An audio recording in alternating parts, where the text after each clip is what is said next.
Kanisa la Bwana mjambo. Église du Seigneur, bonjour. Tunabariki Mungu kabisa. Nous bénissons Dieu aliyependa siku ya leo tena tuseme neno lake, qui a permis à ce qu'aujourd'hui nous puissions encore prêcher sa parole. Njo kile alituitia, c'est ce pourquoi il nous a appelés, kusema kila siku, pour qu'on puisse prêcher tous les jours neno la Mungu, la parole de Dieu.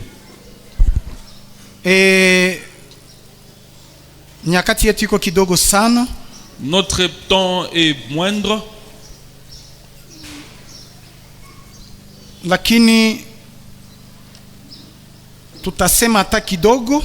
Nous allons parler peu, na ingine itafuata baadaye, et autre chose suivra après. Kwa sababu napenda kuchokoza neno, parce que je veux provoquer un message iko mrefu sana, qui est très long. Bila kupona muda, sans pour autant perdre le temps, tusome maandiko. Lisons les Écritures.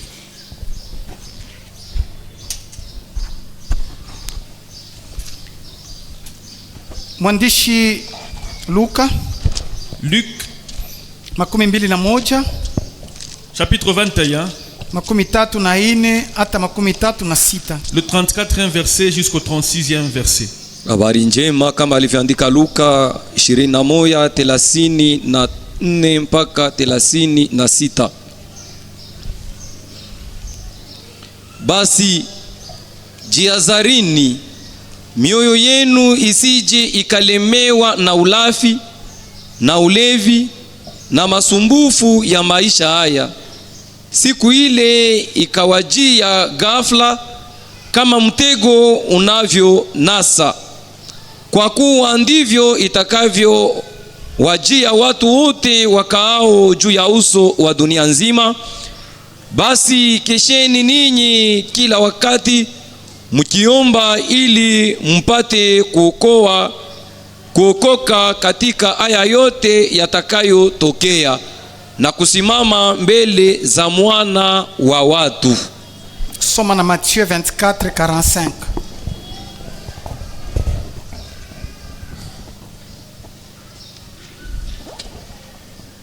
Habari njema alivyoandika Mathayo 22:35.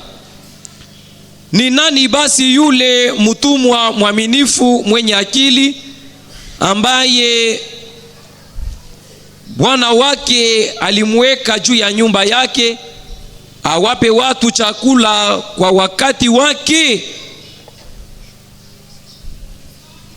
Selon Luc, chapitre 21, les 34e au 36e, nous lisons au nom de Jésus-Christ. Prenez garde à vous-même, de crainte que vos cœurs ne s'appesantissent par les excès du manger et du boire, et par les soucis de la vie, et que ces jours ne viennent sur vous à l'improviste, car il viendra comme un filet sur tous ceux qui habitent sur la face de toute la terre. Veillez donc et priez en tout temps, afin que vous ayez la force d'échapper à toutes ces choses qui arriveront et de paraître debout devant le Fils de l'homme. Amen. Amen. Nous lisons Évangile selon Matthieu, chapitre 24, le 45e verset. Quel est donc le serviteur fidèle et prudent que son maître a établi sur ces gens pour leur donner la nourriture au temps convenable? Amen.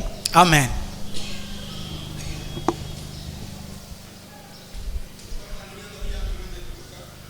Pacheko micro. Chapitre 24 verse 34 kutula 37. Chumukai. Kemuke kalai kumichima yenu kulemenenwa nabia mujohoro nebia bunkolwa nkolwa ne kukambakana nabia mubuno bumi kuchina mba chifu kujata kemuhurumukila mukiturumukila mwanda chikabona kabwa lufimbo pabonso bekele pano pantanda talaika kutala lomba ikyaba kyonso amba mumone bukomo bwa kupanda ne kubyonso bisaka kukafika ne mwakukemanyina biyampe kumeso amwana muntu amena. Amen. Mianda mi yampe mwendele Mateo chapitre 1 makumi abiri na ine verse makumi anane na itano.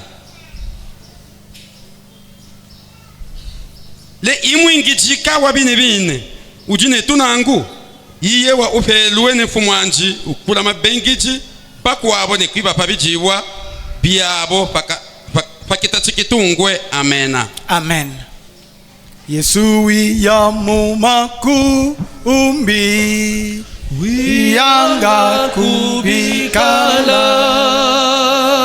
bonso baka mumona anga wiya mutumbo yanji. Hallelujah.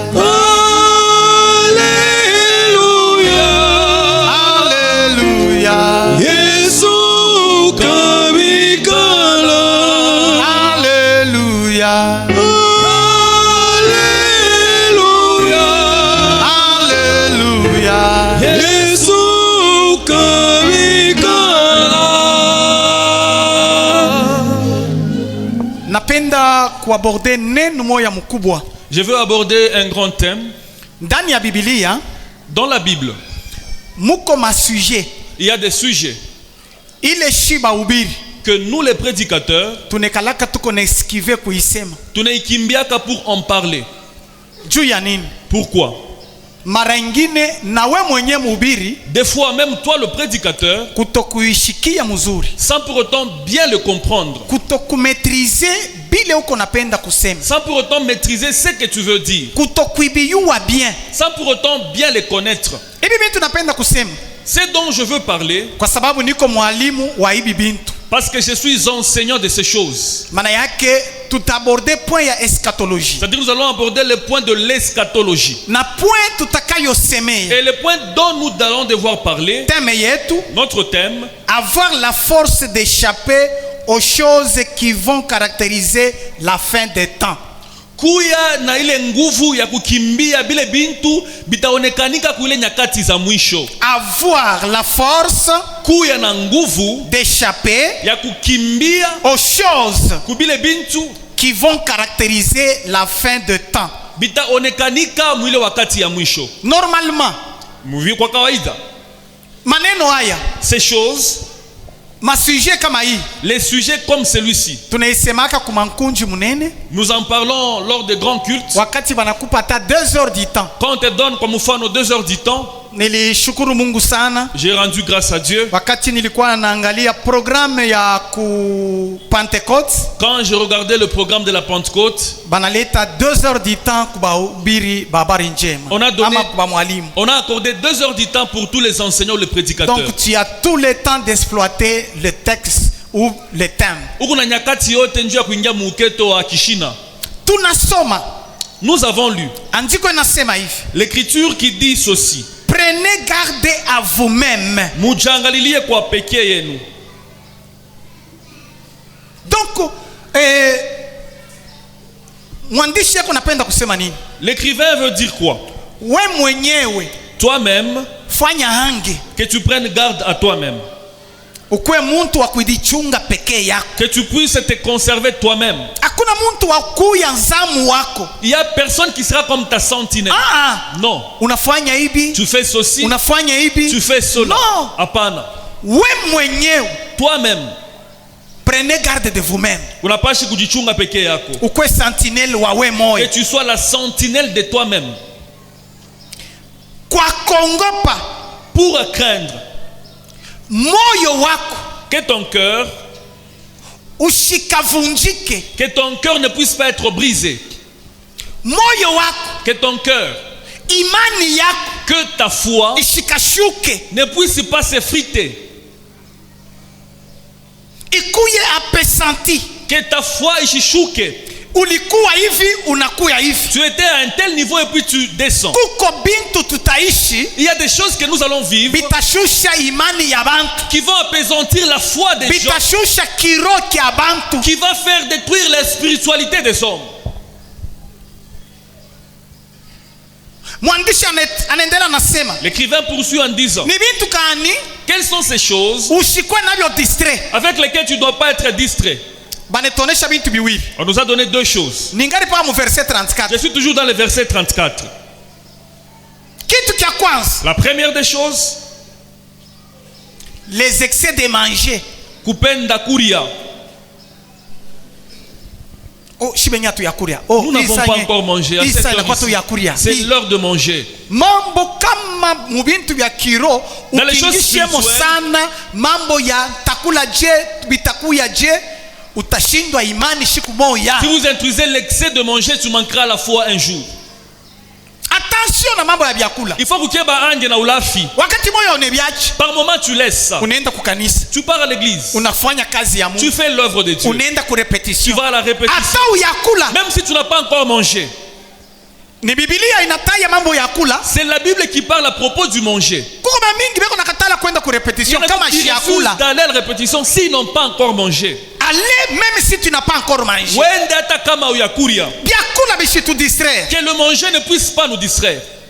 Pa kutoka kwa kanisa tutakula nini? En quittant l'église, qu'allons-nous Même manger? s'il n'y a pas mangé, m'en fous. Hata kama kuna vyakuria, Mais kizuri nyende mbele mais ukanisa. ce qui est important, Le c'est que reste à l'église. Mungu mwenyewe atajiletea. Vile vitafata Dieu lui-même en prendre Kia soin. pili, La Biblia deuxième inataja. des choses dont la Bible a cité, Par les soucis de la vie. kufitia ile kuwazawaza njutu ya bintu vya maisha, Les soucis de la vie. ile sikitiko njuu ya bintu vya maisha, Ni bintu biko na tu distraire. ce sont des choses qui nous apportent la Mimi distraction. siseme ni maalama. Je ne dis pas que ce sont Maalama ni des ile signes. nitasema après. Les signes, ce sont Hivi ni bintu biko na distraire muntu muimani. des choses qui sont en train de distraire une personne dans la foi. Les soucis de la vie. Ile kujuazia tu njuu ya Ba maisha. fulani ndio tulikuwa kupeleka pa dunia. Ce sont seules personnes que nous sommes Bibi wa fulani yeko na voila haina mie. La Mimi femme de nateswa. telle, je suis de Huku Fabienne kweli moi. kwenyewe. Chez nous ici. Eske hii ni ukweli tu hii ni Est-ce que kwa? ça c'est un mariage? Angalia. Regarde. Kila muntu na niveau ya maisha yake. Chaque personne a le train de vie. Bile uko navyo maisha yako Ce que tu mundoa as yako. dans ta vie, dans Jo ton paka mariage, bile. c'est ça qui te convient. Alléluia. Amen. Peut-être Mungu anakuchungia imani. Peut-être Dieu préserve la foi. pour toi. Akimupe franga ya mingi Si na tu bwana donnes beaucoup yako, d'argent avec ton mari, utashindwa imani. vous ne saurez pas conserver Ni votre foi. bangapi? Beaucoup. Jo Mungu alimupatia kwe na magazin. C'est cela que Dieu leur a donné pour avoir un Eko magasin. nafungula paka na dimanche. Il ouvre même le dimanche. Ile ni kumuonesha Mungu asema ulinipachilia Ça bioni. c'est pour dire à Dieu, pourquoi est-ce que tu m'as donné ça? Alors que uko chef wa bintu. Alors que tu es le propriétaire de ces choses. Funga byo mbele uende kunyumba Il ya faut Mungu. enfermer le magasin pour que tu ailles même à la maison de Biblia Dieu. inasema La mzuri. Bible dit très bien. Eri. Heureux. Mimi nataya, boba nataya mtumishi. On a dit le serviteur. Mimi nataya pasteur. Moi j'ai dit mchungaji. Juu ni ule tuko natumikisha leo. Parce que c'est celui-là qu'on utilise aujourd'hui. Eri. Heureux. Mule mu Matthieu Dans Matthieu. tunasoma mule Convenez de 24:45. Matthieu 24:45. Eri pasteur. Heureux le pasteur. Ule mchungaji, ule bwana atakuta. Ce maître-là qui trouvera. Wakati Yesu atarudi, Quand Jésus-Christ reviendra, anamukuta il le trouve. alikuwa naleta chakula kwa wakati yake. Il donnait de la nourriture au temps convenable. Haleluya. Amen. Mnabishikia maana? Heureux ce pasteur là. Waheri yule mchungaji. Wakati Yesu atarudia, Quand Jésus-Christ reviendra, pakumukote on va le bamupatie côté. couronne. Pour qu'on puisse lui donner la couronne. Banamukuta alikuwaka muntu eko nafundisha kanisa kubintu bya wakati.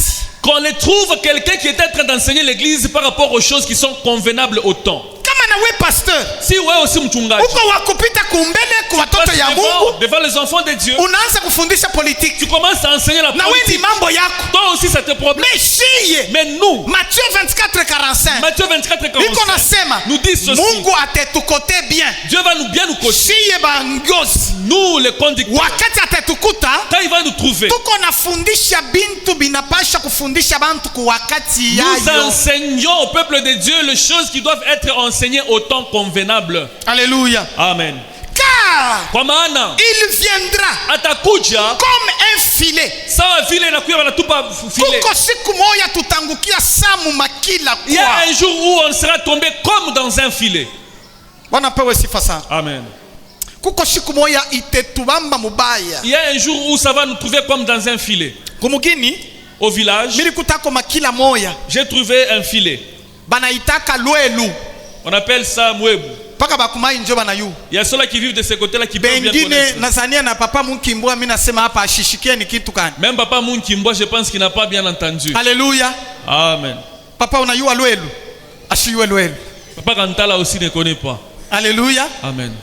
Lwelu, Louel, permettez-moi kunionyesha bintu bila muyu. Muniruhusu que je vous dise des choses que vous ne connaissez pas. Ni makila. C'est un filet. Banaiweka tumashimbala today. On a déjà mis ça à côté de Banaifunga kule chini bien inashuka. On a déjà bien encerclé cela. Banakuya banaiweka pamai banafunga wuu. Et on vient mettre ça sur l'eau. Ile samaki yote haitatoka moju banaifungia ndani. Les poissons ne peuvent pas sortir parce qu'on a mis ça dedans. Alléluia.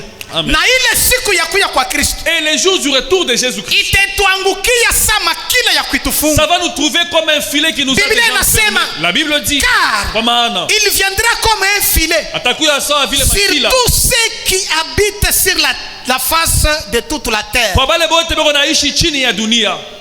Mu36 anaanza kusema hivi. 36 il commence à dire, Veillez donc tazameni sasa, et priez. mkeshe na muombeni, Veillez kesheni et priez. na ombeni. Malgré maombi inakuwa kiloko C'est mbinya qu'il y a peu de prières dans le chemin mais de tuombe chrétiens. sana. Mais veillons et prions. Priez tout le temps Kuombeni wa nyakati yote. afin que vous ayez la force Juu mukuwe na nguvu d'échapper ya kuepuka à toutes ces choses kwa bile bintu byote qui arriveront bitafika et de paraître devant les fils de l'homme. na muonekanike kumbele ya mwana wa mutu. Mambo mbili Deux choses iko mteme yangu. qui se trouvent dans mon thème. Avoir la force d'échapper Kuya na ile nguvu ya kuepuka à ce qui va arriver. kwa bile byote bitafika. Deux, Na nukta ya pili, paraître devant les fils de l'homme debout. kuonekanika mwenye kushimama kuuso ya Aina mwana wa mwenye mutu. kuanguka muimani. Pas en étant tombé dans la foi. Juu bintu vya mingi vitaisha imani Beaucoup mbaya. de choses vont effriter la foi Mais dans les fanya chrétiens. nguvu. Mais fais de ton mieux. Ou paraître debout. Onekanike mwenye kushimama. Aina mwenye kuanguka Pas en étant tombé kumbele ya Bwana. devant le Fils de l'homme. Shibote tutaenda kumbele ya Nous Bwana. tous nous irons Mais devant le Seigneur. ukaonekane ko mwenye Mais kushimama. que tu puisses paraître Aina en mwenye étant kuanguka debout. muimani. Pas en étant tombé dans la Juu hivi tutasema Parce que ce que nous allons devoir bitangusha bantu ba mingi muimani. ça va faire tomber beaucoup de gens dans la foi. Mais fanya nguvu Mais fais de ton mieux. ukejikute buima Que ça puisse te trouver debout. ile siku. Ces jours-là, Tapenda kusemea je vais devoir parler pointi ya kwanza le premier point. sur la problématique de cet enseignement. Mambo ya hii mafundisho. C'est avoir la force d'échapper à toutes choses Kuya na nguvu ya kuepuka kubitu byote. qui arriveront Bile bitafika et paraître debout devant les fils de l'homme. na kuonekanika mwenye kushimama kumbele ya mwana wa Mungu. Quelles sont ces choses qui vont arriver Ni bintu kani bile bitafika mbele ya mwisho ya wakati? avant la fin de temps. Ndani ya mahubiri yangu Dans ma prédication,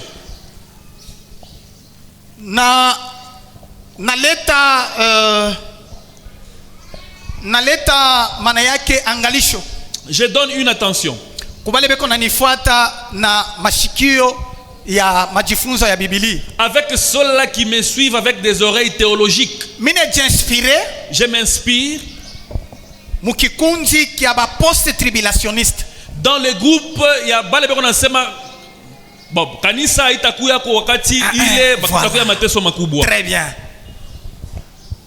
Maana yake niko hapa niko nasema Quand je suis en train de prêcher, niko mbele parmi niku mukikundi ya bale ba post tribulationniste. beko nasema ya kwamba kanisa itakuya kwa wakati kutakuya mateso makubwa. Kanisa itakutwa mu mateso makubwa yote. L'église va se trouver dans toute la grande tribulation. Très bien. Alors Yesu Kristo Jésus-Christ, wakati alikuwa pa hii dunia, quand il était sur cette terre, kama unaenda mu Matthieu 24, quand vous allez dans Matthieu 24, balimuuliza, on lui a posé la question.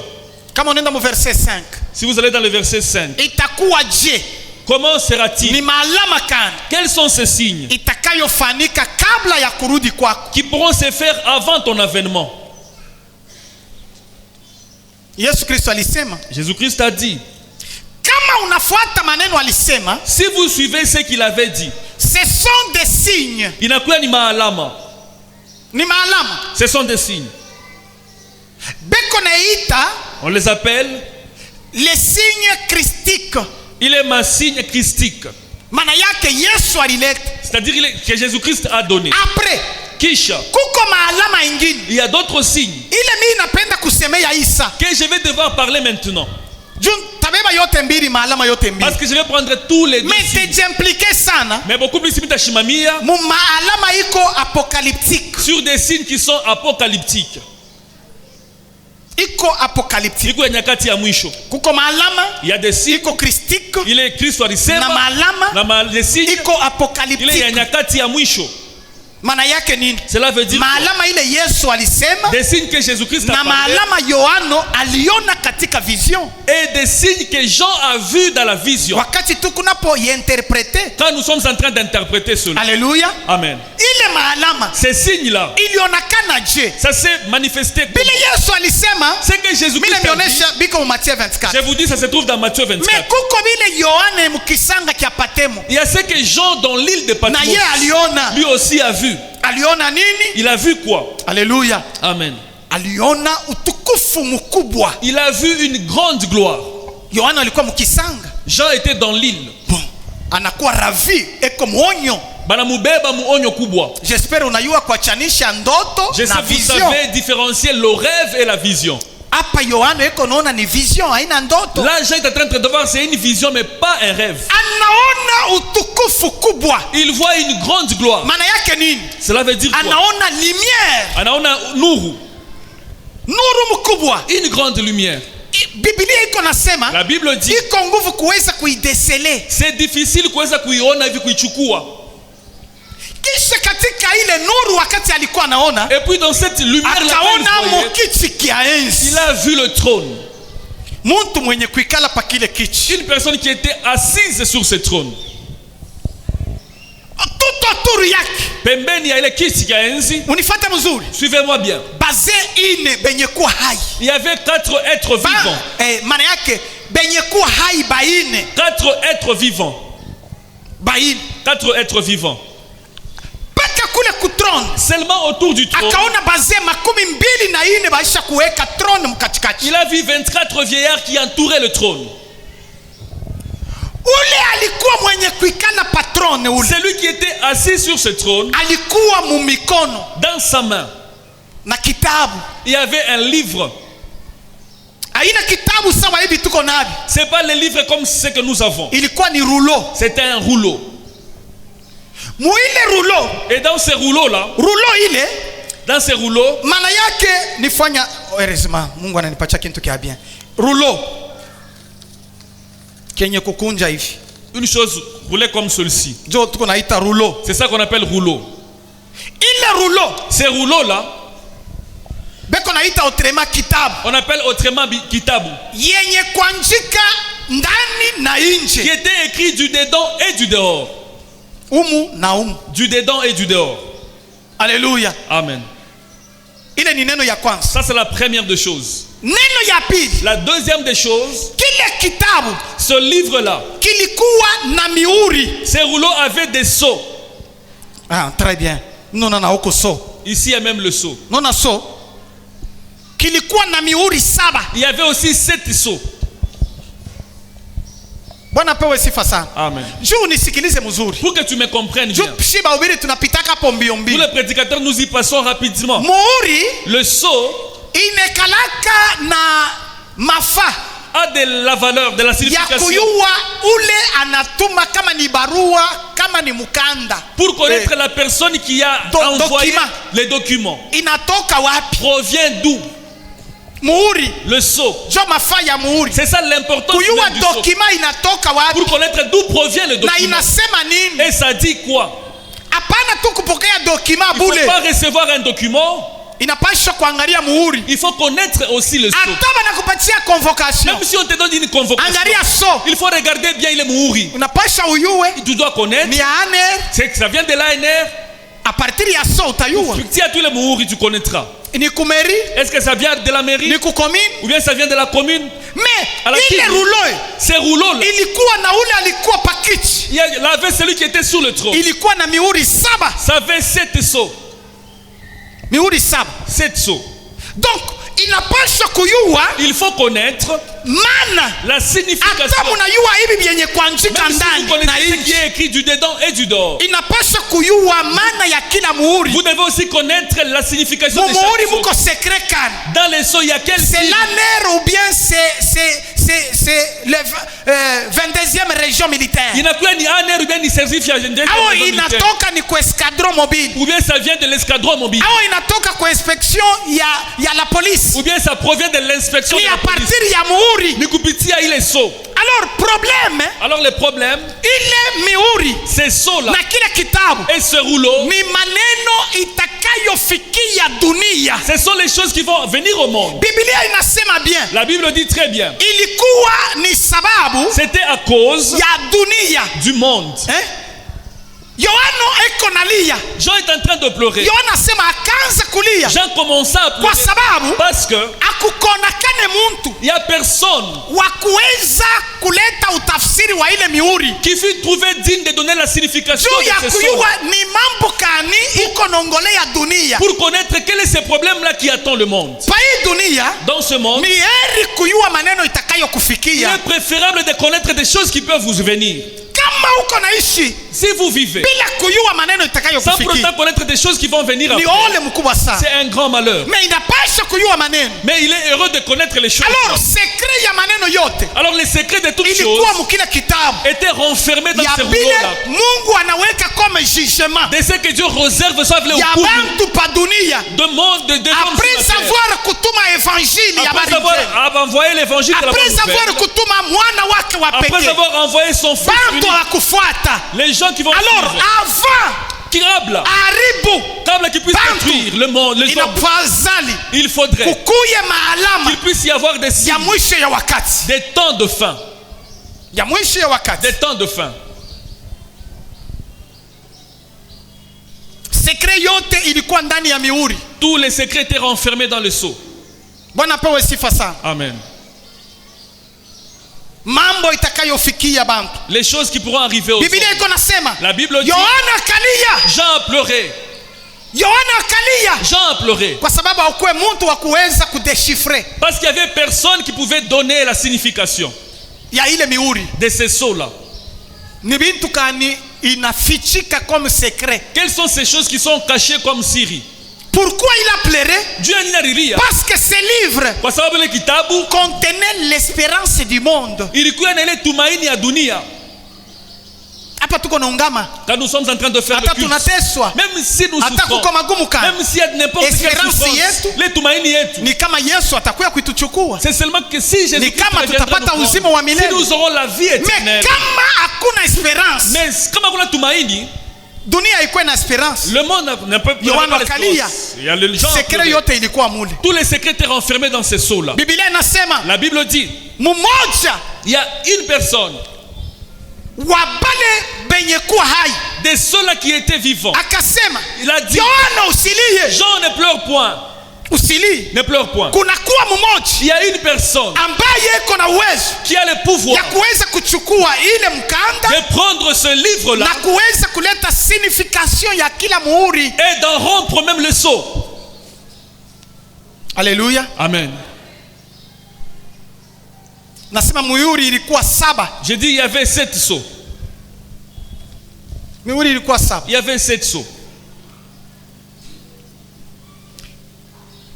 Hatuna na wakati ya tusemeye sababu ya mihuri yote saba. Nous n'avons pas le temps d'aborder tous les 7 sceaux. Mungu atusaidie tuisheko tu mbili. Dieu est donc qu'on puisse finir même 2 sceaux. Tuisheko tu mbili. Qu'on finisse 2 sceaux. Kama itaweza kutusaidia. Si ça pourra nous Na aider. tuiseme tu yuluyulu. Qu'on en parle Mungu superficiellement. atatupatia meme une semaine tutakayosemea hii maneno hata kila asubuhi. Dieu nous accordera toute une semaine pour qu'on puisse en parler même le matin. Puisque ni enseignement. Kwa sababu ni mafundisho. Bwana Mungu apewe sifa sana. Amen. Biblia inasema nini? La Bible dit quoi? Wakati ule Yohana alikuwa anamwangalia. Quand Jean était en train de regarder, Ule alikuwa mwenye kuikala celui qui était assis sur le trône, katika kiti. sur le trône, Ule aliyemwonesha Yohana. celui qui a dit à Jean, Eko nasema, il lui dit, angalia regarde, simba wa kizazi cha Yuda. les lions de la tribu de Juda. ni ule anapewa mamlaka C'est celui qui a donné le ya kuweza pouvoir kuchukua ile barua de prendre ce livre-là na kudeshifre ile maana yake mamihuri iko mule. et de déchiffrer tous les sons qui sont dedans. Biona iko nasema Mais Jean est en train de wakati dire, nilipenda niangalie quand j'ai voulu regarder ule simba, ces lions-là, mimi nikaona ako mwana kondo. mais moi j'ai vu l'agneau. Bobari nitaia sema ni simba, Eux m'ont dit que c'est les lions. me lakini mi pa kumwangalia Mais moi, en le regardant, nikaona mwana kondo j'ai vu l'agneau sawa mwenye kuchinjwa, comme étant égorgé. me mwenye kuwa mwana kondo me na pembe saba Un agneau avec 7 cornes, na macho saba, avec 7 yeux, anayolinda nayo yote dunia yote qui mzima. est en train de voir tout le monde Ile entier. macho saba Avec ces 7 iko yeux-là, naona dunia qui yote sont en train de voir na le vyote monde tuko entier. nafanya vya kufichama Tout ce que tu es en train de faire en secret, biko mu macho saba ya mwana kondo. ça se trouve dans les 7 yeux de l'agneau. Haleluya, Amen. macho saba Les 7 yeux. shi yabonake mzuri, tuko na hii mbili. Nous qui ne voyons pas bien, nous avons des yeux. Kuko wengine wanatuoneshaka sema mimi niko na ine, Il y en a d'autres qui nous disent qu'ils ont 4 yeux. me yuwa na wewe uko na ine. Mais sache que tu as 4 yeux. Mwana kondo L'agneau eko na saba a 7 yeux. na ye eko na kuona. Lui aussi, il est en train de te voir. Est-ce que tuko na wewe pamoja? Mungu wetubariki sana. Amen. Maandiko inaanza kusema nini? Les Écritures disent quoi? Juu niko nenda haraka. Parce que j'y vais rapidement. Wakati ule Yohana iko naangalia, Quand Jean regardait, ule mwana kondo anachukua ile mukanda, quand cet agneau-là a pris le rouleau, anaanza sasa kuleta tafsiri ya kila muhuri. il commence maintenant à donner la signification de chaque sceau. Twende Apocalypse chapitre 6 1 à 2. Ufunuo 6, 1 à 2. Muhuri wa kwanza. Le premier sceau. Sura yake 6 mstari wa kwanza mpaka wa pili. Twende. Kisha nikaona mwana kondoo alipofungua mojawapo ya ile mihuri 7. Nikasikia mmoja wa wale wenye uhai wane akisema kama kwa sauti ya ngurumo, njoo. Jo. Nikaona na tazama farasi mweupe, na yeye aliyempanda ana uta, akapewa taji, naye akatoka huku akishinda tena apate kushinda. Très bien. Nous lisons Apocalypse chapitre 6, les premiers versets, les deuxièmes. J'ai regardé quand l'agneau ouvrit un de 7 sceaux et j'entendis l'un des 4 êtres vivants qui disait comme d'une voix de tonnerre, viens. J'ai regardé et voici parut un cheval blanc. Celui qui le montait avait un arc. Une couronne lui fut donnée et il partit en vainqueur et pour vaincre. Amen. Amen. Kusokola sapite wa busamba verse moja jina wa ubiti kuva namona mwana mukoko ulamuna kiyukeno kiba jinjikia kya byo bya biyukeno bisamba bibichi na ivwana umo wa muboba bomi bana wana ne jiwi ka bwa mukungulo kungulamba iya amina bantale namona kabalwe kato yewo wadu tenta minevo waju kwete buta bwa miketo wavwikwa ne kilukwa waenda bumushindang'anyi kane Kenya. Amena. Amen. Amen. Alléluia. Amen. Mwana kondo L'agneau, anabamba sasa kile kitabu, il a pris maintenant le livre. anaanza kuleta Il signification commence à donner maana ya kila muhuri. de chaque sceau. Anaanza na muhuri wa Il kwanza. commence avec le premier sceau. Ni mambo kani Mungu anachungia, ni jugement kani, Quel ni jugement? bibaya Quel kani le mal Mungu anachungia bantu bapa dunia. Dieu réserve aux hommes de la terre. Yohana asema nililia Jean dit j'ai juu pleuré hatukuibiyuwe parce qu'on ne les connaissait pas. bile biko ndani ya ile muhuri, Ce qui se trouve dans ces sceaux, bile bitafikia bantu ce qui vont arriver aux hommes. kwa sababu tuna jo esperance ya dunia. Je ne crois tumaini du monde. Tuyuwe ni mambo kani sababu yetu Qu'on sache quelles sont ces choses qui sont réservées pour nous. itakayotufikia kutufikia, qui vont nous arriver. tutakuta maneno On kani, va trouver quelque chose. tutaweza kushika imani Et on mzuri. peut bien avoir la foi. Kama hatuiyue, Si on les connaît, tutashika imani je? comment devons-nous tenir Ndio la maana foi? Yohana alilia, C'est pourquoi Jean a me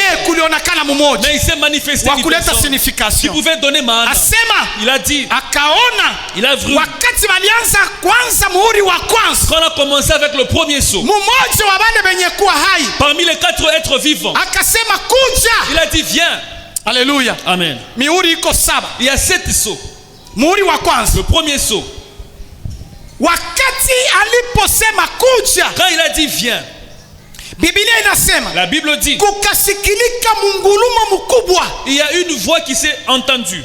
Ile mungulumo Et cette voix, aina ya mvula c'est pas une voix de... iko sawa tarumbeta. C'est comme une voix d'une Maana yake tonnerre. tuko Nous sommes, na mihuri 7 nous avons 7 sauts, juu kila muhuri parce que chaque payo kuileta tafsiri pour en donner la kulikuwa signification, mungulumo. il y avait un tonnerre, Maana yake kulikuwa je ya il y trompette. avait une trompette, Papa il y avait une trompette. papa papa papa. Haleluya. Amen. Maana yake C'est-à-dire, kuko mihuri 7 il y a 7 sauts, na matarumbeta il y 7, a aussi 7 trompettes, 7 tonnerres. 7 tonnerres. Très bien. Mihuri 7 Il y a 7 sauts, na miungurumo nayo 7. il y a aussi 7 tonnerres. Alors kila muhuri pa kuifungula Alors pour ouvrir chaque saut, avant ya kuyua secret iko mule ndani. avant de connaître les secrets qui se trouvent Maana dedans, yake tarumbeta kwanza il y inalia avait la trompette ou bien la juu ya trompette qui sonne, kuweza kuonesha wale bote Pour dire à tout le monde balikuwa distrait, qui était distrait, bakuwe tayari kuona vile viko muile muhuri. qu'ils puissent être prêts pour voir ce qui se trouve dans ce saut. Wakati sasa Quand maintenant, Yesu Kristo Jésus-Christ, anaanza kuleta utafsiri, il commence à donner la signification. Yohana iko nasema Jean dit, pakuona secret en voyant le secret, aukwe namna banyonesha hivyo bule il hivi, n'y avait pas le temps qu'on puisse venir seulement. nikaona na macho J'ai vu avec les yeux. pakuleta tafsiri ya muhuri wa kwanza. En donnant la signification du Bile premier liko saut, ndani ya muhuri ni qui se hivi. trouve dans les sauts, c'est ceci. Yohana asema Jean dit, nikaona j'ai vu, kukatokelea, maana yake cheval blanc il y a un chef farasi moya kaonekanika. penye kupanda cavalier Et celui qui était monté là-bas mwenye kuvala bieupe. était habillé en blanc. Haleluya. Amen. Ule cavalier Et ce cavalier-là, eko pa cheval yake alikuwa pa farasi, mweupe, qui était na blanc. ye mwenye kuvala mweupe Lui aussi vêtu en blanc. eko na vitu viwili. Il avait 2 choses. Kitu cha kwanza La première des choses, eko na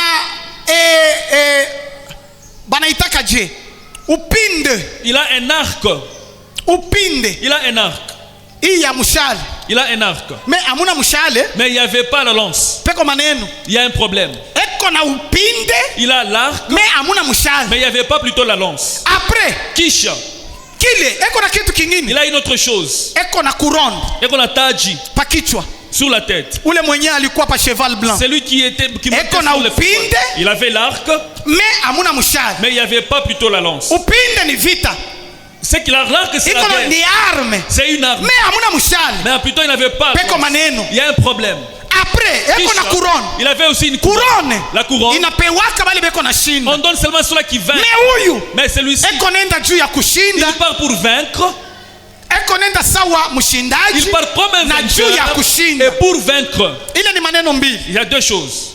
Bwana apewe sifa sana. Amen. Zamani sana Autrefois, bahubiri babari njema les prédicateurs de la bonne nouvelle, baliona beko na tafsiri, beko na sema ils prophétisaient en disant, huyu muntu eko pa cheval blanc cette personne qui montait Ni Yesu Kristo. c'est Jésus-Christ eko nenda kuleta qui partait de Évangile. Injili pa dunia pote. dans le monde entier. Alors Ça.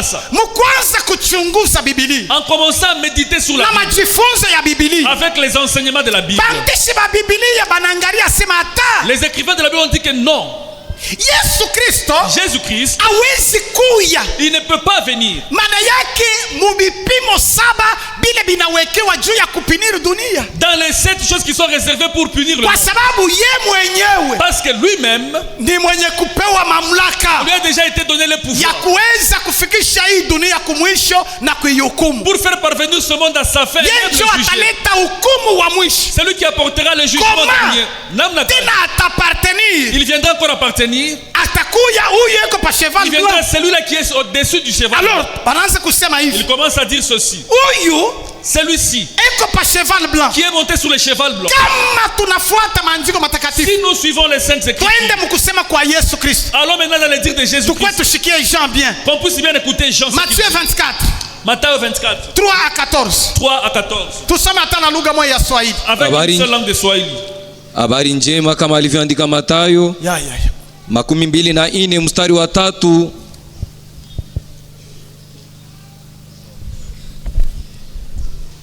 Soma. Twende haraka haraka, saa yetu inapita. Habari njema kama alivyoandika Yohane 24 mstari wa 3. Hata alipokuwa ameketi katika mlima wa Mizeituni, wanafunzi wake wakamkwendea kwa faraga wakisema, utuambie mambo hayo yatakuwa wakati gani? Nayo ni nini dalili ya kuja kwako na ya mwisho wa dunia? Yesu akajibu akawaambia, angalieni. Kitu cha kwanza, La première des choses, cheval blanc. kwa ni farasi mweupe. Twende. Angalieni mutu asiwadanganye, kwa sababu wengi watakuja kwa jina langu wakisema mimi ni Kristo, Voilà. nao watadanganya wengi. Nanyi mutasikia habari za vita. Simamia pale, simamia tu pale. Arrêtez-vous là. Bwana pewe sifa sana. Amen. Kama unaanza kwenda na ile verse, Si vous continuez avec ces versets-là, utaona iko nambatana na ile mamiuri 7. vous voyez que ça va aller de pair avec les 7 sceaux. Bile Yesu alisema Parce que c'est que na Jésus bile Yohana aliona, et c'est que Jean a vu, hadiwezi kuwa bintu biwili vya ça ne kuachana. peut pas être des choses différentes. Kitu cha kwanza Yesu anasema La première des choses, Jésus dit, alipasha kwanza na mambo yote il aurait ingine. fallu commencer avec autre chose. Masinye iko ya Il mingi, y a beaucoup de me signes, anaanza na sinye ya mais kwanza. il commence avec le premier. Angalieni, Regardez, kutaonekana baseducteur, ils vont se manifester batongozi. kutaonekana Ils baseducteur. vont se manifester batongozi. Maana yake batakuya kuimitongoza, C'est-à-dire ils viendront pour vous séduire. batajitaya kuwa bakristo. Ils vont aussi s'autoproclamer comme des Ndio maana Christ. bengine C'est pourquoi bandishi bengine beko nasema d'autres écrivains ni disent antikristo c'est l'antéchrist. nabo nibo. Eux, c'est leur groupe. Me shiye wakati tunachunguza maandiko Mais nous, quand nous méditons sur les tuko Écritures, naona ya kama nous voyons que c'est la puissance mondiale. inakuwa ile nguvu ya dunia. Maana yake haina politique, C'est pas aina ile ya kipolitiki, mais c'est une puissance religieuse. lakini inakuwa ni nguvu ya kidini Italeta ile Paulo alisema qui apportera ce que kama Paul dit. kule kwenu S'il lâche vous, kunakuya mtu eko na injili ingine, quelqu'un vient avec un autre évangile. donc c'est une autre évangile Inakuwa ni injili ingine itanguka pa dunia avant mwisho ya qui wakati. va devoir tomber sur le monde avant le temps de Autre fin. évangile Injili ingine itakuwa ndani ya qui christianisme. sera mu christianisme. Ndio maana iko pa cheval blanc, C'est pourquoi anakuya pa fasera pa farasi Hallelujah. mweupe. Amina. iko pa cheval blanc, Pa farasi mweupe. iko na paretre sawa Kristo, Inaonekanika sawa iko Kristo. naonekana kama ni Kristo, Inaonekanika sawa iko Kristo. nenda mshindi, Lakini tu apportes la Mais- victoire. Lakini sawa vile Comme ni si- punition ya dunia, c'est la punition du ni monde. muhuri beko napenda kutakatisha. C'est un saut qu'on veut éclaircir Maana yake iko naonesha qui sema montre que c'est une puissance mondiale inakuwa ni uwezo ya dunia mzima ile Que- italeta injili ingine qu'apportera l'autre évangile apare injili ya Yesu. kisha l'évangile de Jésus-Christ. Yesu Kristo anasema Jésus-Christ a dit, batajitaya tuko ils vont bakristo, s'autoproclamer comme de Christ.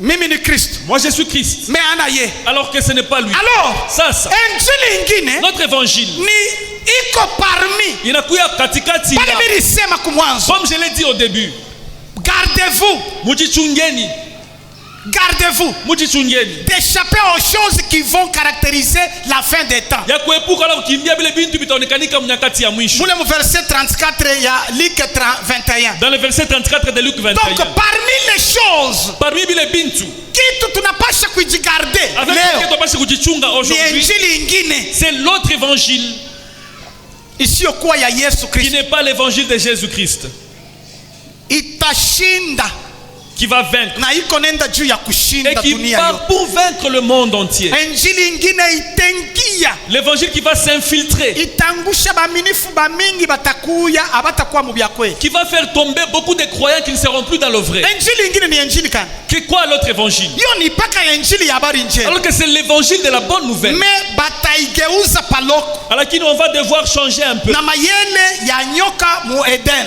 avec l'intelligence humaine, la malignité du jardin d'Éden qu'avait les serpents. nyoka mu Eden Les serpents dans le jardin d'Éden, pakuzungumuza na Adam quand ils conversaient na Hawa avec Ève, ashikumoneshe le contraire, ashikumoneshe bintu bingine apart bile Mungu alisema. il ne lui a pas dit autre chose que ce que Dieu lui-même a dit. Mungu alisema Dieu a dit, mutakula ya matunda yote, vous allez manger de tous les fruits. lakini katika mti unayokuwa katikati Mais par rapport à l'arbre qui se trouve au milieu, n'en mangez pas. siku mutakula Les jours où vous en nakufa mangerez, mutakufa. vous mourrez ces jours. Mais angalia vile nyoka Mais anakuja, regardez comment est-ce que le serpent est venu. anasema hivi, Il dit ceci. kumbe Mungu Alors Dieu, alimikataza il vous a interdit kula kumuti inayokuwa katikati ya shamba. de manger à l'arbre qui se trouve au milieu du jardin. Kumbe Mungu alimikataza Alors que Dieu vous a interdit kula Dieu, de manger kumuti l'arbre qui se ile iko trouve katikati ya shamba, au milieu du jardin, muti ya uzima. l'arbre de la vie. Haleluya, Amen. Bwana apewe sifa sana. Amen.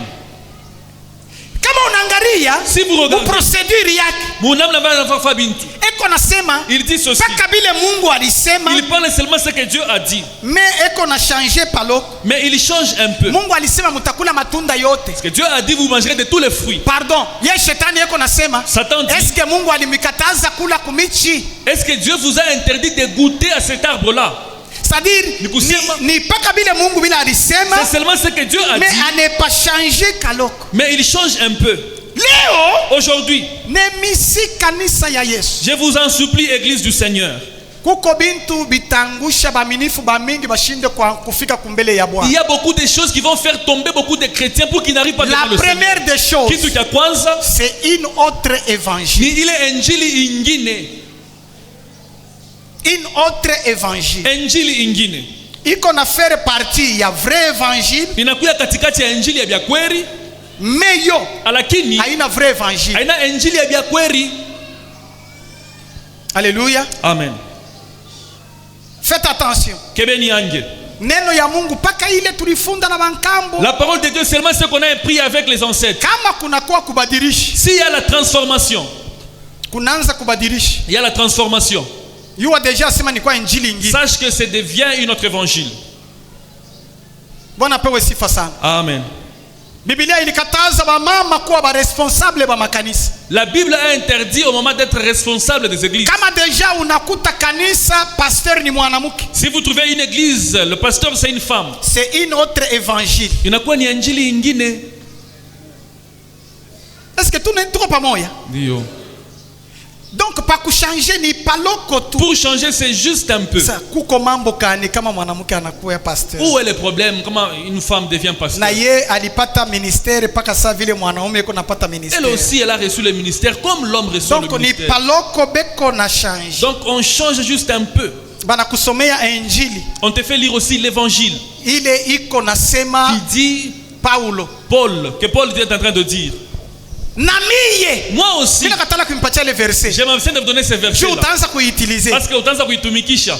Kuma verset ingine tunafichikaka ba Kristo. Il y a certains versets on peut cacher aux chrétiens. Paulo yuko nasema nini? Paul dit Na miye moi aussi, niko paka saa vile banduku yetu Petro beko je suis aussi comme nos frères Pierre sont kwenda mu ministère na badada ba ministère. pour aller moudouma avec les sœurs du ministère.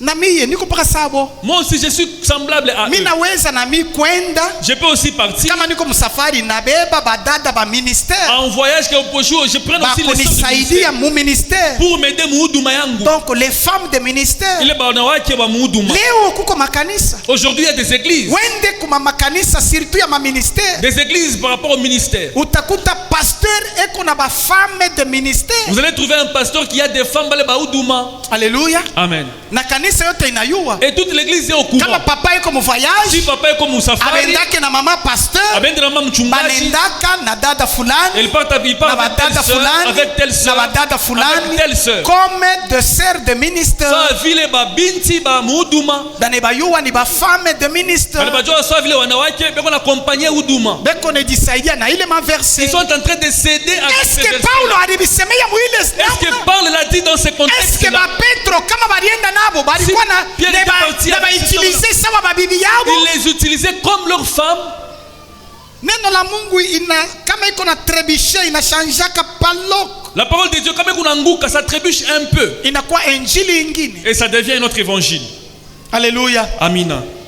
Utasikia mtu anakuonesha Vous nini? allez entendre quelqu'un te dire quoi? Miye Moi. nilianza kupeleka chekumi kwa J'ai pasteur. commencé à donner ma dîme chez le Bintu pasteur. avivambe. Les choses ne marchent Na hapa pas. shiletake Et là, je ne tena. les donne plus. 1/10 yangu. Ma dîme, Mina pachiaka ayo ba masikini. je donne ça aux pauvres. Nauza tu bintu napeleka kumugini. Je paye les choses et puis j'envoie ça au village. C'est normal. Inakuya kawaida. Biko na sonne bien. Bikuna shikirika vizuri. 1/10 yangu napachiaka ayo ba pauvre. Ma dîme, je la donne aux pauvres. Nauzaka ayo kama ni bunga. Je paye ici cette Lwangu farine. mina pachia maskini Et moyo. puis je donne à un pauvre. Olie ya kupatia ayo ba Au pasteur. lieu que je puisse donner ça kwa bachungaji.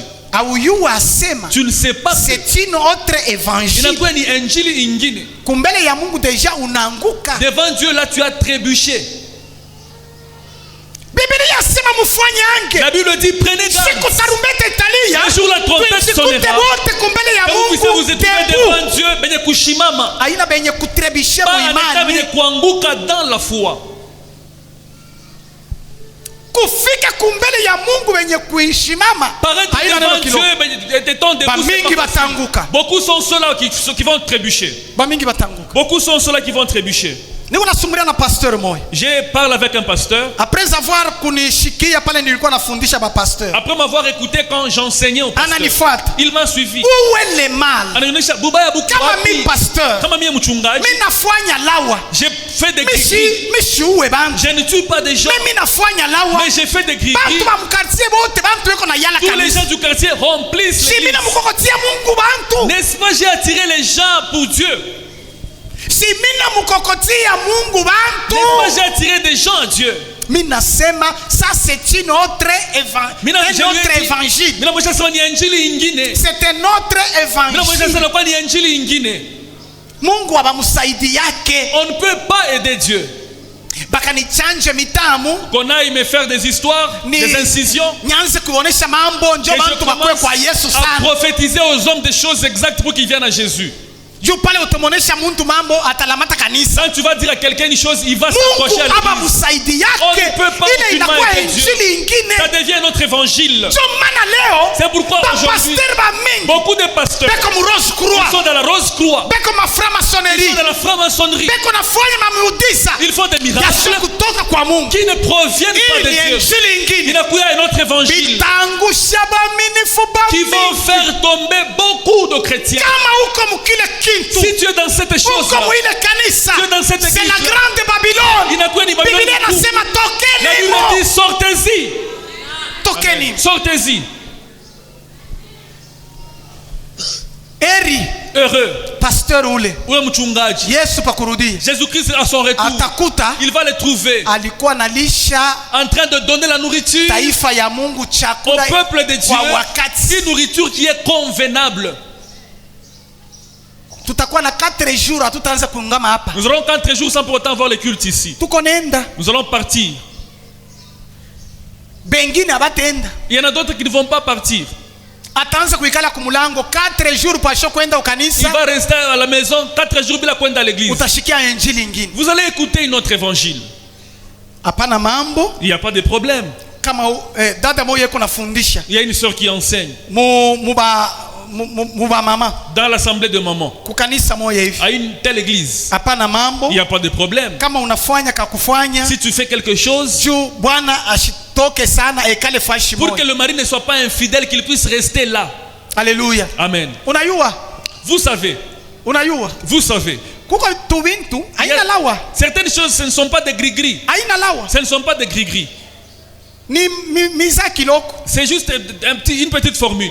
Mimi nayua. Moi, je sais. Mimi sitakutaia juu utabamba. Je ne veux pas te dire ça parce que Paka mayani hii seulement des herbes. ya kifulani Des herbes de telles choses. kama unaibeba Si tu les prends, unaifanya hivi, tu fais ceci ou cela. Bwana yako kote ataweza kwenda, atakuya impuissant. Ton mari, partout il pourra partir, il sera impuissant. Haina lawa ya kupaka. C'est pas un gris qu'on peut prendre. Ni bintu utaweza kupata hata musoko. Ce sont des choses que tu peux trouver Mayani, sur de route. Juste les herbes. unaifanya hivi. Tu fais ceci ou cela. Mimi najua. Je sais. En tant que pasteur, Ça vile mchungaji. tunaiwaka masekre ya mimi. Connaissons aussi beaucoup de Bwana yako secrets. kota ataenda. Ton mari partout pour Ashitaku yako. partir, il sera impuissant. Sasa ule mama yuko nasema, Maintenant cette maman là kama dit, mimi nafanya tulao, si j'ai fait des choses tuakuikarisha Bwana ashitoke. pour que ton mari soit fidèle, qu'il Est-ce soit que pas mimi nafanya infidèle. mubaya? Est-ce que j'ai mal Si fait? ni ndoa. C'est le mariage, Kama de le mtu mariage. iko ananifundisha Quand mama une personne vile. vous enseigne cela dans les groupes de mamans, Ma michezo yote tu michezo yote Ce genre de ni blague. evanjili mubaya. ce sont des faux évangiles. Est-ce que tuko na mwe pamoja? Amen. Kama bintu binatoka mu normal, Si des choses quittent la normalité, binageuka mu sensi ingine, ça tourne dans l'autre sens. kumbele ya Mungu inakuwa problème. Devant Dieu, ça inakuya mambo. Est-ce que uko nanifuata? Est-ce que vous me suivez? Muko nanifuata? Twakudomine na to Bwana. Pour dominer le mari, Hautaenda kuona Yesu. tu ne pourras pas aller voir Jésus. Umwache Bwana akudomine. Laisse que ton mari puisse te dominer. Mungu alimuweka kuwa kichwa kya nyumba. Dieu l'a placé comme le chef du ménage. Bankambo yetu ba mama Nos Sarai ni wa kwanza. maternelle, Sarah la alikuwa première. anamuita Bwana Seigneur. Elle appelait Abraham mon Seigneur. Alléluia. Amina. Eko namuita Seigneur. Il appelait mon Seigneur. Mwanamke anayetii bwana yake La femme qui est na obéissante à kuya son mari chini ya bwana et yake qu'elle soit en dessous de son mari, eko na droit ku ufalme wa mbinguni. elle a droit d'hériter le royaume des cieux. Mwanamke mwenye kudomine Bwana Une femme hata qui a dominé son anafanya mari, muujiza, quoi qu'elle fasse un hata miracle, eko na ubiri même je, si elle prêche ni comment, mwenye kuanguka kishila kia Mungu. elle a déjà brisé la Asitaenda interdit kuona de Dieu, uzima wa milele. elle n'ira pas voir la vie éternelle. Katika jina la Au nom Yesu, de Jésus-Christ. kama unadomine bwana Si yako, tu domines ton mari, unamupanda na kati yote wanayua même sema dans le bwana yake quartier, on akisemaje. dit, son mari ne parle pas. Nakusi, Je t'en hata supplie, unatabiri yako, même si tu hata prophétises, unafanyaka même muujiza, si tu accomplis des miracles, hautaona ufalme wa tu ne mbinguni. verras pas le royaume des cieux. C'est un autre évangile. Inakuwa ni injili ingine. Bwana apewe sifa sana. Amina. Bwana apewe sifa sana. Amen. Tuko ndani ya makanisa Nous sommes dans des na watu églises weko na injili ingine. avec des gens qui ont notre évangile. No, twende tukamseme pasteur. Allons maintenant parler Twende mal contre le tukamfokee pasteur. Allons les pasteur. critiquer le pasteur. No, Hapana. ongopa mchungaji. Il faut craindre le berger. Ni representant wa Mungu pa Yeye dunia. anaonekanisha Dieu sur la terre. Banduku ba sheribia maritafuta kutoka leo. Les frères de chérubins allaient sortir aujourd'hui. Mimi namuonesha president, no? J'ai dit à leur président, hapana. Kama ma invitation iko kwako. Si les invitations sont là, L'administration est là quand même. ile mambo ya kuangalia vitu unafanya kufanya il existait. Avant votre sortie, Kabla mwe mutoke, vous devez informer l'administration. mnapashi kuonesha administration ya kanisa. Vous devez informer les pasteurs. Mnapashi kuonesha mchungaji.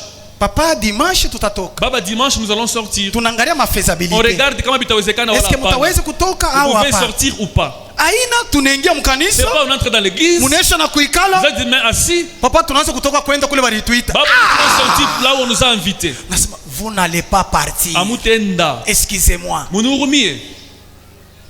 Yaki pale pale tu papa, sasa tunaanza kwenda kule Baba, walituita. tunaanza kwenda là où on nous a invités. Mweye, Vous, mnajua mko babiana. vous êtes des jeunes. Tunajua ke mnajua administration kutushindia kushi. Nous pensons que vous prétendez connaître l'administration de plus que nous autres. Alléluia. Amen. Hata bwana mwenyewe munyumba. Même le mari dans la maison. Bibi La femme, ni wakwenda kwabo beko nenda kukirio kukapanga. elle doit aller chez elle parce qu'il doit partir à Kapanga. Anamwekea chakula bwana kumeza. Elle apprête la table pour Bwana son anaanza kula mari. asema, Le mari commence à manger puis elle dit, nani bwana yangu? mon mari, Bakia mzuri tunaanza kwenda kukapanga, tuko na kirio kukapanga. au revoir, nous commençons à partir à Kapanga, nous sommes endeuillés. Au nyonyesha hata pale Tu m'as turikala. même pas dit quand on était Au assis. kunyeforme Tu ne m'as avant. pas informé que moi, Ni hapa hapa tu. aussitôt là. Bwana apewe sifa sana. Amen. Peut-être vous allez comprendre ça autrement. Mutaelewa namna ingine. Bien aimé chérubin. Mapendo ba chérubin. Siku ingine mutenda. Un autre jour vous Mais partirez. informez avant. Mais munioneshe kabla ya wakati. Munashirika. Hapana. Informer l'administration avant. Il faut kuonesha administration mbele ya wakati. Tutatoka siku fulani Nous allons tunaangalia sortir tel jour, et puis mafeasibility. tunaangalia kama itawezekana wala hapana. Bari tafuta kutoka tutenda dimanche kwa mama maîtresse. On va partir dimanche kwa mama maîtresse. Amutenda. Vous n'allez pas partir. Amutenda. Vous n'allez pas partir. bananipa na mzee wa kanisa. Ils ont payé même l'ancien de l'église. Ndio mimi nasubiria na mama pasteur. Allez parler avec un mchungaji. Ni baba mzee. C'est pas ancien. Ni mwana tafuta papa pasteur. Vous cherchez pas un mchungaji. Nasema yo yamena ya China mpala. Sitasumburia na mzee umuonesha hapana. Dites-lui non. Uoneshe tu abatenda dimanche. Dites-lui seulement ils vont pas partir mujuma. Bende musmen. Qu'ils puissent partir au courant de la semaine. Bali nishikia barienda musmen. Ils m'ont écouté pour partir au courant de la semaine. Que Dieu vous bénisse. C'est comme ça. Joville. C'est comme ça. Joville.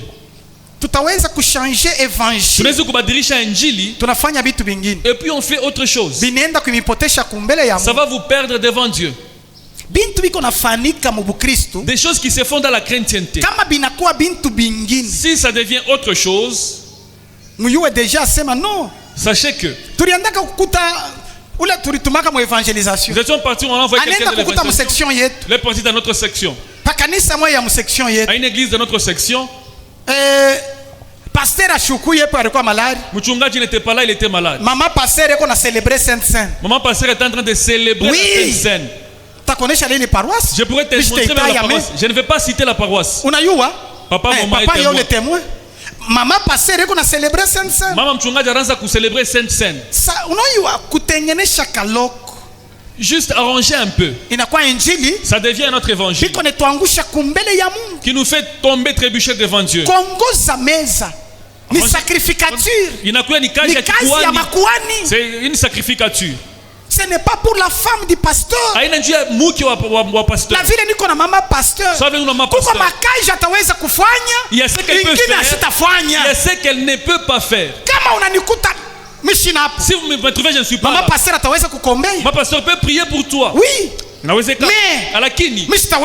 peux pas l'envoyer. Il y a une personne qui est morte. On cherche quelqu'un pour prier. Maman mchungaji va prier. Ça c'est une sacrificature. Alléluia. Amen. Évitez kile kitu. Il faut kuepuka cette chose. C'est parmi la première des choses. Alors la deuxième chose. Alors nilisema ya kama j'ai dit ceci. Kuko bale balihubiri. Il y a ceux qui ont prêché. Ya kama ule muntu eko pa que celui qui montait sur le cheval blanc, ni Yesu Kristo. C'est Jésus-Christ. Tamien. Mais est-ce que Jésus-Christ eko naitwa na kiumbe? Est-ce qu'il est en train de afanye kazi pour venir faire alors que yeye ndio wa kujuger dunia? Alors que c'est lui qui va juger le monde. Tamien. Mais alakini twende mu cheval wa pili. Abordons le deuxième cheval. Verset 3 et 4. Le verset 3 et 4. Tumalizie pale. Pour finir par là. Ufunuo wa Yohana sura 6 mstari wa 3 na wa 4. Usisaulike teme yangu. N'oubliez pas mon thème. Avoir la force d'échapper aux choses qui vont caractériser la fin des temps. Kuwa na nguvu ya kuepuka vitu vitakuonekanika wakati wa mwisho. Donc ce qui va caractériser la fin des temps. Leo itaonekanika wakati ya mwisho. Mu injili ya kweli. Dans le véritable évangile ya bongo. Va s'infiltrer un faux évangile. Ile Paulo yeko naita injili ingine. C'est que Paul est en train d'appeler notre évangile. Kama unaona injili inakuwa injili ingine. Si vous constatez que l'évangile devient un autre évangile, oh sir, dada, tutaweza kutembea tu hapana mambo. On peut coucher avec toi, il y a pas de problème. Avant mbele tutembee tuombe mbele. Avant qu'on couche, qu'on prie d'abord. Baba Mungu, oh Dieu, niko mtumishi wako. Je suis ton serviteur. Mwili tu njoo ilinibamba. C'est la chair qui m'a nitimize mbele mwili. Que je puisse accomplir les désirs de la chair. Asema huyu dada yako mumambo. Umurumie. Que cette soeur est dans des problèmes, pardonne-la. C'est moi qui suis le serviteur, je la pardonne. Mais anisha tu kile kiko kuro. Qu'elle puisse exterminer ce qui s'est fait dans mon cœur. Tu es un imposteur. Tu es un imposteur. Tu es un voleur. C'est un autre évangile. Moi dis seulement. Dans ce temps ici nous tombons dans l'impudicité. Prions d'abord. Qu'est-ce que tu vas prier? Un imposteur, un voleur. Vous savez, moi je suis un sacrificateur. Toutes choses devant moi, c'est déjà sanctifié. Sanctifions d'abord. Baba. Buba kabla ujitakase mbele. Kabla ujitakase. Kama ujitakase. Utabutakasa je? Poso kama shi ya Yesu yalonga na maji. Pata tu damu ya Yesu Kristo ipate kuitakasa. Attention na évangile ingine. Faut kuteba ange na injili ingine. Évangile ingine. Injili ingine. Alléluia. Amen. Banakupatia 1/10. On te donne la dîme. Na mimi nakula hiyo juu niko mzee. Moi aussi je mange. Je suis aussi sacrificateur. Unaiba. Tu as volé simplement. Unaiba. Tu as volé. Hauna permis. Auruhusiwe. Biblia nasema, la Bible dit, patia ule eko na kuchunga chekumi yako. Donne à celui qui veille à ton âme. Donne à celui qui veille à ton âme. C'est pas envoyer ça à ton village. C'est un autre évangile. C'est ça qui va faire tomber beaucoup de gens devant le Seigneur. Et même ceux qui ont déjà arrêté pour apporter leur dîme, ils sont dans un autre évangile. Il faut se repentir. D'autres vont entrer au cours. Au lieu de se trouver devant le trône, ils seront déjà tombés depuis longtemps. Alléluia. Amen. Les missionnaires nous ont enseigné ceci. Nous tous. Les missionnaires nous ont enseigné ceci.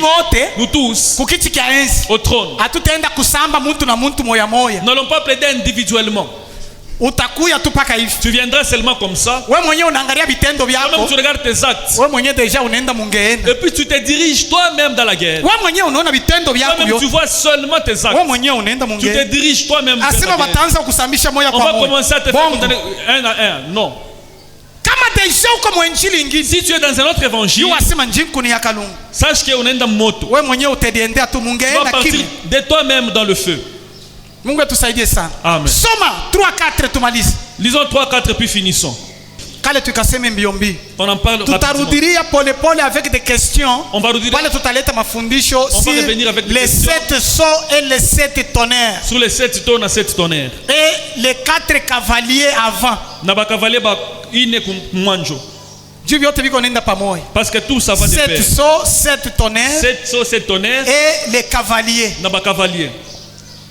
Soma. Ufunuo wa Yohana sura 6 mstari wa 3 mpaka 4.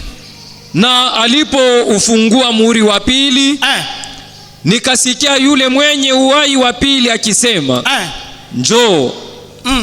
Akatoka farasi mwingine mwekundu sana, na yeye aliyempanda aliruhusiwa kuiondoa amani katika nchi, ili watu wauane, naye akapewa upanga mkubwa. Amen. Amen. Pala anafungula muhuri wa pili. Quand il a ouvert le deuxième sceau, celui qui était assis sur le trône, nous savons que c'est Jésus qui était assis sur le trône. Cet agneau-là. Quand il a ouvert le deuxième sceau, Jean en regardant, il doit connaître ce qui se trouve dans le trône. Mais lui il voit un cheval rouge. Et celui qui est assis dessus est aussi en rouge. Celui-là ashikuye na taji, il n'avait même pas l'arc. Alléluia. Amen. J'avais des problèmes, je n'en parle pas. Le premier cheval. Je vais doucer ça dans le deuxième cheval. Cheval rouge. Cheval rouge. Il était aussi un bien rouge. La Bible dit, on lui a donné le pouvoir pour enlever la paix dans le monde. Pour que les gens puissent commencer à s'entretuer, qu'ils puissent se haïr. Les signes du temps de la fin. Alléluia. Amen. Enlever la paix sur la terre. Les gouvernements terrestres ont fait de leur mieux pour apporter la paix. Alors que c'est le signe du temps de la fin. Il n'y aura pas de paix. Alléluia. Amen. Il n'y aura pas de paix.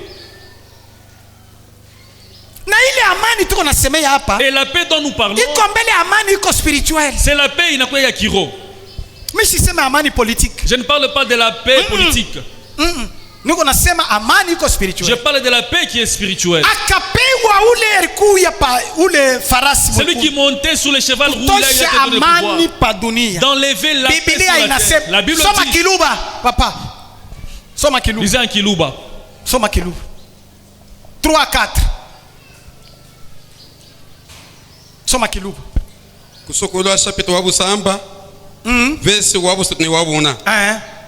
Mwana wa mukoko wala muna kiyukeno kya bubichi. Kya bubichi. Na ivana mumi wa bubichi unenam. Iya. Penefa kwa tambaka balwe kakwabo. Kachilafia. Yewa utenta minefo. Kama Yesu anafungula muhuri. Si Jésus ouvre le sceau. Sasa ni muhuri wa pili. Ça c'est le deuxième sceau. Sasa mmoja wa bale barikuya benye hai. L'un des 4 êtres vivants. Kuya. Viens. Kama anasema kuya, mule mnatoka. Muntu pa farasi. Quelqu'un qui est sur le cheval. Papa. Kabalwe kachilafia. Yewa utenta minefo. Wapewa luhusa. Lwakulonga na mai. Lwakutalulando we pano pantanda. Kutalulando we pano fanshi. Amba bantu betape abo bene na bene. Bantu betape abo bene na bene. Kaji wapelwe ni kipete kilampe. Kipete kilampe kikatampe. Amen. Wapewa ne kika. Ne kipete kilampe kikatampe. Kilampe kika. Bwana apewe sifa sana. Amen. Parmi alama ya mwisho wa wakati. Parmi les signes des temps de la fin. Kuko maana yake ukosefu wa amani kati ya ndugu na ndugu. Il y a le manque de paix entre frères. Juu amani pa dunia parce que la paix sur la terre itatoshwa a été enlevée. Na imekwisha kutoshwa. Nazania sawa vile ilikuwa déjà révélé, ilisha kutoka. Comme c'était révélé, c'est déjà enlevé. Alléluia. Amen. Ba frère branamiste. Les frères branamistes. Balisema peut-être le 7e son ndio hayakuwa révélé. Ils ont dit peut-être c'est le 7e son qui n'est pas encore révélé. Mais mimi nitakuwa kumifundisha na 7e son. Moi je viendrai vous enseigner même le 7e son. Bwana pewe sifa sana. Amen. Amani katikati ya ndugu na ndugu. La paix entre frères. Kukosa hayo. Le manque de paix. Bantu kuchukiana. Les gens se haïssent. Ni maalama ya mwisho ya dunia. Ce sont les signes des temps de la fin. Mama na mtoto. La mère et son fils. Baba na munkana. Le père et son petit-fils. Bantu kuchukiana. Les gens se haïssent. Bantu kutupiana misengo. Les gens se jettent des mauvais sorts. Bantu kutupiana mapoison. Les gens s'empoisonnent. Ni alama ya mwisho ya dunia. C'est un signe des temps de la fin. Tu ne pourras pas les finir. Ni alama ya mwisho ya dunia. C'est un signe des temps de la fin.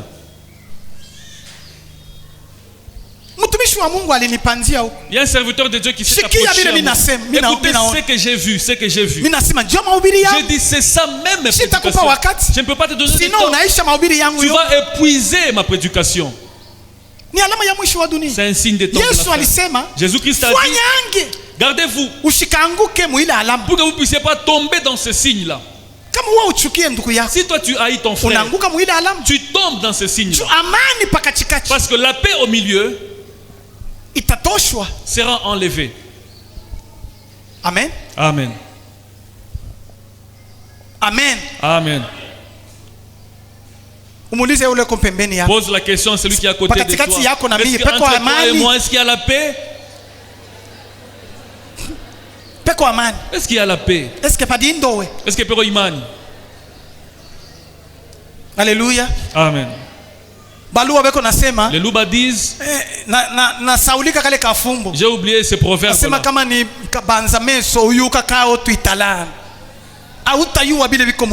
ne connaîtras pas ce qui est dans le cœur de l'homme.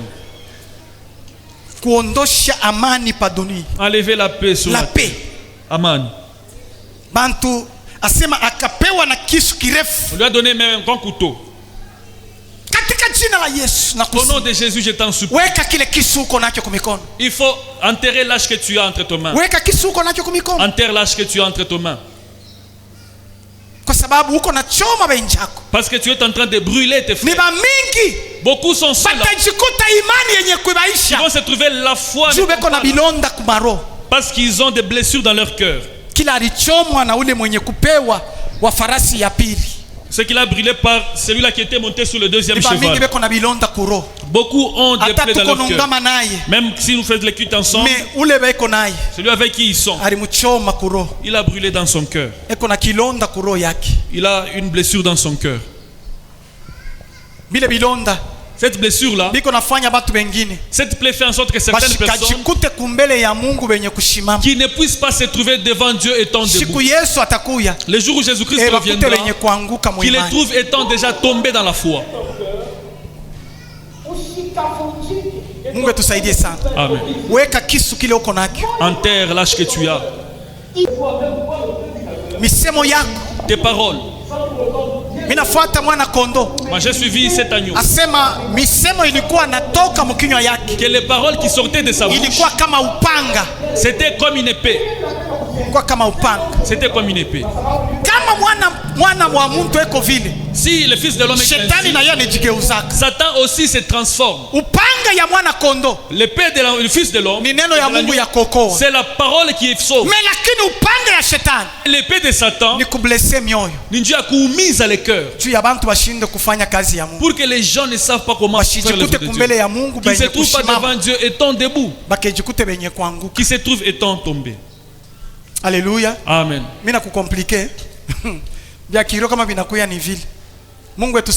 Amen. Il faut enterrer le couteau. La hache que tu as mis là de côté, c'est pas une hache matérielle. C'est une hache qui est spirituelle. Tes paroles font en sorte que d'autres personnes ne chantent plus. Amen. Amen. Tes paroles ont chassé même certaines personnes. C'est un signe de fin de temps. Pourquoi? Que tu peux oublier ce que ton frère, quand il va se retirer, devant Dieu il n'a chéri. Malgré que tu l'as blessé, mais charnellement, si tu le blesses, il peut se retirer. Mais quand Jésus-Christ reviendra, il ne pourra pas dire pourquoi je m'étais retiré. Non. Jean dit, ils seront déjà tombés devant Dieu. Devant Dieu, c'est pourquoi il y aura peu de gens pour entrer dans le royaume des cieux. Parce que Satan a un travail ici à la fin de temps. Dieu a commis à beaucoup de gens qu'il manque la foi. Bien-aimé, uko na blessure. Que Dieu puisse se poser. Toi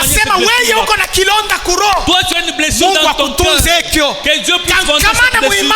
Persévère dans la foi. C'est le signe des temps de la foi. Même si on te perce tous les corps, toi allons-y. Va toujours à la croix. Même si on te flagelle ici, toi va toujours à la croix. Jésus-Christ a parlé avec Pierre. La coupe que je pourrais prendre, tu ne la prendras pas. La souffrance que je vais endurer, tu ne feras pas. Paul dit je sors. Pierre dit je saurai. Il dit oui. Mais ce n'est pas maintenant là. Amen. Attention. Avec les signes des temps de la fin. Un autre évangile. Oh, nona. Vous voyez, Nduku. Olie ya twende kukanisa. Olie qu'on aille à l'église. Twende tu mupori tukaombe. Allons seulement en brousse prier. Hapana. Non. Ni évangile ingine. Inakuwa ni injili ingine. Saa ya kanisa. Le temps de l'église. Kuya kukanisa. Il faut venir à l'église. Siku hakuna kanisa. Le jour où il n'y a pas culte. Wende mupori. Allez en brousse. Wende mukitulo. Allez à la montagne. C'est comme ça. Jovile. Kama wibi changer. Si tu changes ça, déjà unaenda mwenjili ingine. Inakuwa ni injili ingine. Kama zambi, si le péché, la Bible dit, malheur, kwa wale beko naita kizuri, à ceux qui qualifient bien mal, kibaya, le mal, eko nekita kizuri. Il le qualifie comme étant le bien. C'est comme ça ole. Dieu vit le malheur à eux. Ni signe ya kwanza. C'est le premier signe. Un autre évangile. Injili ingine. Pasteur eko na ubiri, mchungaji est en train de prêcher. Oh, c'est prédication. Il faut sceller la mahubiri. Bakutoa wanaanza kutoa. Il y a ceux qui commencent maintenant à offrir. Sceller mahubiri. Il faut sceller la prédication. Ni kuchanger évangile. Ça c'est changer un Si abate turipa kama niko na ubiri. On ne va pas nous payer quand nous prêchons. Kisha pasteur anabeba ile franga yote. Prend cet argent là. Asema ni évangile pale mimi anza kuhubiri bali sceller Ni évangile. injili, quand j'ai prêché, on est en train de sceller l'évangile. Unaujisha injili. Tu es en train de vendre l'évangile. Hapa no bakupanga franga shi usabula. Baba nakabaka pesa kama unahubiri. Usapula bakupanga franga. Vous prêchez puis on vous donne l'argent à panne. Ça c'est un autre évangile. Inakuwa ni injili ingine. Sceller mahubiri. Il faut sceller l'évangile. Non. Hapana. Ili ni évangile ingine. Inakuwa ni injili Si ingine. atulipiwake juu ya Nous, kuhubiri. on ne nous paye pas parce qu'on prêche. Alléluia. Amen. Juu ya Mungu akusaidie. Pour que Dieu t'aide, Wenda ukalete kombele kitu kia kukuluma sana. apporter une chose qui peut te faire du mal. Ça c'est notre évangile. Il inakuwa ni injili ingine. Yesu Kristo alisema, Jésus-Christ a dit, mulipewa bure, on vous a donné na mweye gratuitement, mulete vous bure. aussi donnez gratuitement. Na mulete gratuitement. Donnez aussi wabule.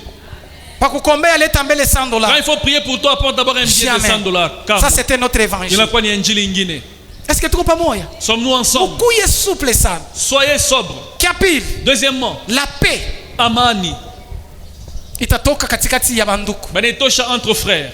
Bantu watachukiana Il y a les gens qui vont se haïr na muntumbo yabo. de leur famille biologique. Uko nashikia mtu na kuonesha. Il y a quelqu'un qui te dit, Muntumbo yetu. dans notre famille, Tunasikilizana mpaka na Janet. nous on s'entend seulement Ama avec bengine Jeannette. hapo. Les autres, Shisikilizanake je ne nao. parle pas avec eux. Uko na raison. Tu as raison. Kumbele ya Mungu. Devant Dieu, Utaenda kuonekana mwenye kwangu. tu vas aller être considéré comme étant quelqu'un qui est déjà Juu tombé. muhuri wa pili, Parce que le deuxième saut, maalama yake les signes, ni ile uko nasema ile. c'est ça que tu es en train Juu ya de nini dire. na banduku yako bengine amani haina ako? Pourquoi avec tes autres frères, il n'y a pas de paix? Alléluia. Amen. Alléluia. Amen. Mi kama unanikuta na banduku yangu Quand tu me trouves avec mes frères bakudamu biologiques, bale tulitoka nao ceux mtumbo avec qui nous sommes sortis de la même oui famille, baulize bote na baba badada baba posez-leur la question. kama unanikuta mimi nafanya nako hapo miza J'ai fait des blagues avec eux. si nasema juu niko mkubwa Je ne dis pas parce que je suis grand frère. mimi nafanya kana hapo J'ai miza fait des blagues avec eux. ni juu ya nini? Pourquoi? Kutafuta amani Chercher la paix. katikati tu yako na mimi pakwe paka furaha Entre toi et moi, qu'il puisse y avoir seulement la joie. pakatikati yako na papa wako peko je Entre toi et ton père, qu'est-ce qu'il y a? pakatikati yako na bwana yako peko Entre je toi et ton mari, qu'est-ce qu'il y a? kama ukiangukia mumuteko Si tu tombes dans le piège, kumbele ya Mungu utaenda kuonekana mwenye kuanguka. devant Dieu, tu vas aller te Mais paraître Biblia comme étant inasema, quelqu'un tombé. Mais la msijikute Bible wenye dit, kuanguka. ne paraissons comme étant tombés. Shimameni tuombe. Tenez-vous debout, on va prier.